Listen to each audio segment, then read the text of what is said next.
Hey guys, Brian delivers you the goods here. I know I'm a bit late to this album review, just so you know. Quite a bit late, like almost 6 months late.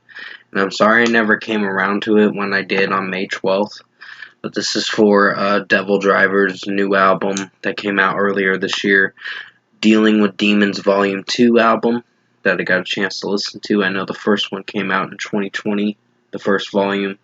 That was like in October. This one came out 2.5 years later than when the excuse my yawning. I'm gonna be going to bed pretty soon, so I'm gonna discuss what I listened to for Devildriver's Dealing with Demons Volume 2 album and let you know my thoughts on it overall. So let's dive into this album review.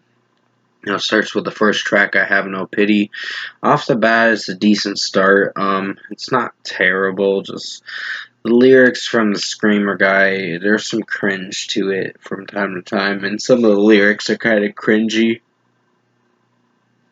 with how he's singing it.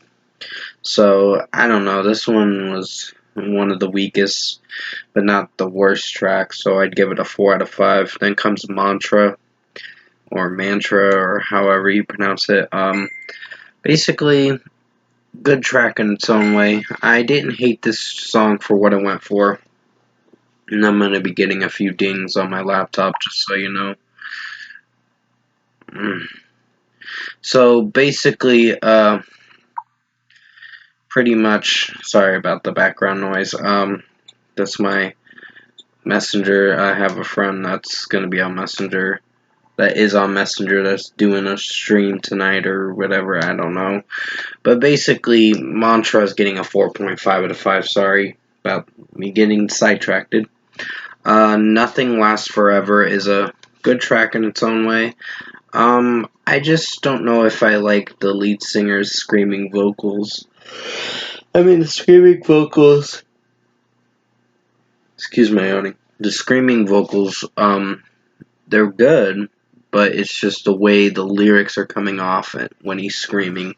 They sound a bit cringy in certain areas with the execution. So I'd give it a 4.5 out of 5. Then comes Summoning, and that's a solid one too. I don't hate it. It's just screaming's pretty good. It's just the way the lyrics come across as potentially cringy.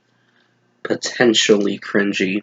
It just is like, you can easily notice the cringe in certain lyricisms when it's being recited by the lead singer and how he's singing it. So pretty much 4.5 out of 5. Through the Depths is a pretty good track. I really enjoyed this one. I didn't think I would like this track, but I will have to give it a 5 out of 5. It's a pretty rockin' track. Devildriver did pretty good on this one, so I'd give it a 5 out of 5. Some of the lyrics are on the fence with me, but it's still instrumentally was great. And yeah, instrumentally, this album's amazing. Excuse my yawning. I am so sorry. I'm just really tired. And I do gotta go to bed soon because it's already 1 a.m. in my area. So, pretty much Through the Depths, 5 out of 5. Bloodbath is the 6th track on the album. There's only 9 songs on this album, to be honest, and it's not a very long listen. But it does get the job done for what it goes for, so I'd give this a 4.5 out of 5. I don't hate it, it's just some of the lyrics are on the fence with me. It's a Hard Truth is alright, I guess. It's just some of the way the lead singer's screaming, the lyrics and all that, it just has its cringe. So I'd give it a 4.5 out of 5.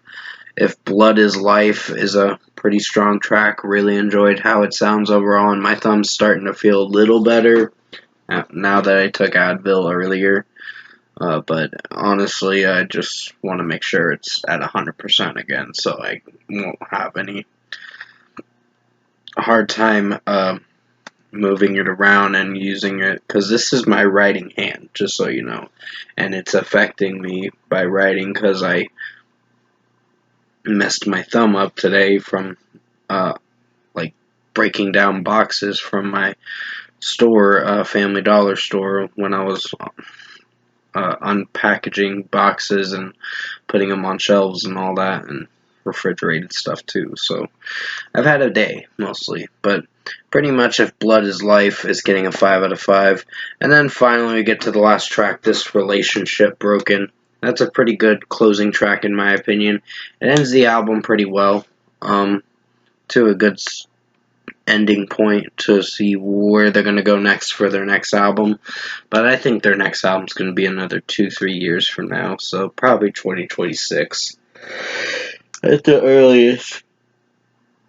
So I'm going to give This Relationship Broken a 5 out of 5 overall, production, mixing, and execution wise. And I'm very sorry for yawning in this video. I'm just really tired, and this is going to be the last video for the night, and then I'll have more reviews tomorrow if I can get around to it. So overall, I think Devildriver, Dealing with Demons Volume 2 was a little weaker than the last volume, which was Volume 1. I thought Volume 1 was pretty good. This one is a little weaker because the opening track is kind of my least favorite, and the other songs performed alright, and 3 songs I really enjoyed. So pretty much, if I were to give this album an overall score, I'm going to give it an 8 out of 10 for Devildriver, Dealing with Demons Volume 2 album. It's a good listen in its own way. I don't hate it. I just got to see if I will come back to this album as the remainder of the year is going to be, because it's already November now, so I believe we're getting into the last 2 months of 2023, which it's the start of November, so we're going to be getting into the last 2 months of 2023 as of now. So pretty much 8 out of 10 for Devildriver, Dealing with Demons Volume 2 album review. Thank you guys for watching this album review tonight. I will have Voyager's Fearless in Love album review coming out most likely in the next day or so. So definitely stay tuned to that. Latest is Saturday. So with that being said, thank you for watching this album review tonight. Have a good night.